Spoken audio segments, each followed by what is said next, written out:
we're incredibly disappointed to see that the amount put forward by the government is $7 billion more, even than we had anticipated in terms of their planned deficits. And I mean, as we've seen with them, this is a trend that the numbers start at a certain level, they get worse and they get worse and they get worse, as we've seen with ArriveCan.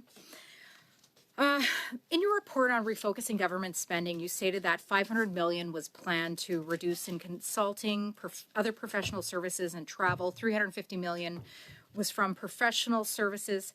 Did this include a decrease in consulting costs? Because, of course, we've seen with ArriveCan that this government loves its relationship with consultants, with Liberal insiders, and consulting costs under this government continue to balloon. So did that include a decrease in consulting services, please?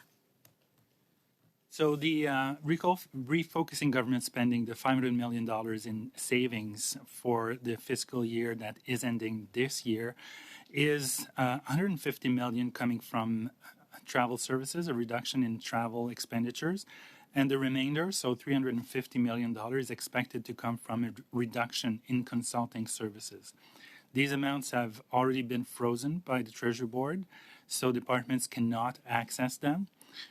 We asked for details on these expenditures, and we find that for a significant portion of them, these will indeed be reduction in consulting services, even though for some departments there were no details provided because the reductions will come from general expenditures.